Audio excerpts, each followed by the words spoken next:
Yo creo que el proceso de paz con el ELN, a pesar de, digamos, las opiniones, cuando uno se pone a revisar cuál ha sido la historia de las negociaciones del Estado colombiano con esta guerrilla durante los últimos 58 años, pues uno puede asegurar con toda claridad que va avanzado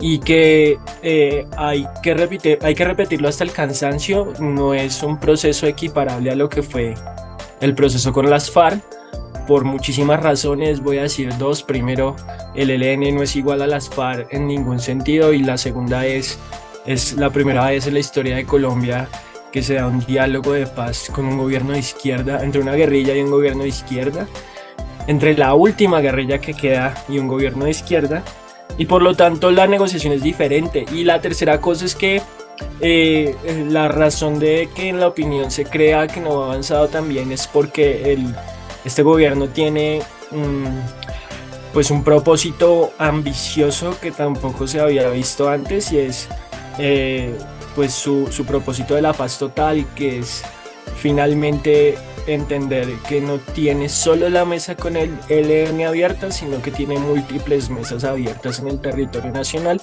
entre otras cosas porque la guerra que vivimos en Colombia hoy en día es una guerra muy diferente a la que vivíamos hace solo unos años antes de que las FARC entregaran las armas, y que tiene que ver sobre todo con que en los últimos 4 años se descuidó por completo la situación de seguridad, sobre todo en los territorios pues históricamente excluidos del país. Entonces, eh, según las cifras que recuerdo, el ELN en los primeros años del gobierno de Iván Duque no eran más de 3.000 efectivos, y hoy están por encima de los 5.000 efectivos. Eh, el ELN no está en guerra solo con el Estado colombiano, sino que al mismo tiempo está en guerra con organizaciones paramilitares como el Clan del Golfo y con disidencias de las FARC. El Estado colombiano hoy no enfrenta una sola guerra, sino que uno podría decir que enfrenta 7 guerras regionales. Pero a pesar de todo eso, el proceso va avanzado. Prácticamente está acordada la mitad de la agenda. eh, Está definida una hoja de ruta. Estamos a puertas de que el ELN empiece con el Estado colombiano el cese al fuego bilateral más largo de la historia de esta guerrilla. Y cuando uno revisa, cuando el ELN se ha comprometido a hacer ceses al fuego, los cumple a cabalidad.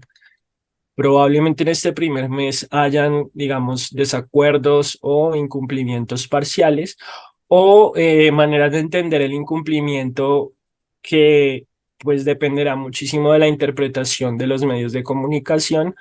Me explico, no es lo mismo que el ELN se enfrente con el Clan del Golfo en una región. Eso no es un incumplimiento del cese al fuego bilateral, a que se enfrente con el ejército en otra. Eso sí sería un incumplimiento del cese bilateral. Eh, pero pues muy seguramente lo va a cumplir a cabalidad, entre otras cosas porque ambas partes saben que tienen hasta el 25 de mayo, más o menos, hasta mayo del 2025, para que esto no tenga retorno, porque en mayo del 2025 inician las elecciones, bueno, inicia la campaña presidencial, eh, pues con toda fuerza.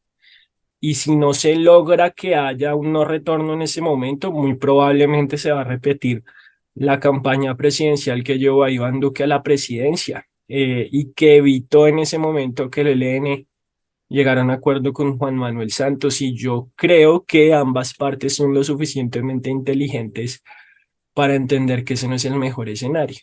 Bueno, de las cosas que ya se acordaron es que de aquí a diciembre se diseña como todo el plan de participación de la ciudadanía, que es como el grueso de la agenda, y eso se va a desplegar a partir del otro año.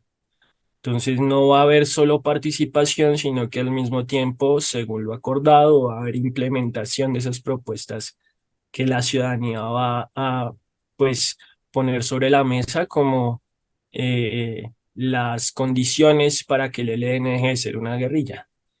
Eh, Ahí hay que entender otra cosa. Bueno, yo sé que mucho de esto no va a salir, pero ahí hay que entender otra cosa, y es que el ELN no es una guerrilla predominantemente armada, sino que la mayoría de sus militantes son gente sin armas. Entonces, eh, y que está anclada en muchos territorios a organizaciones sociales también.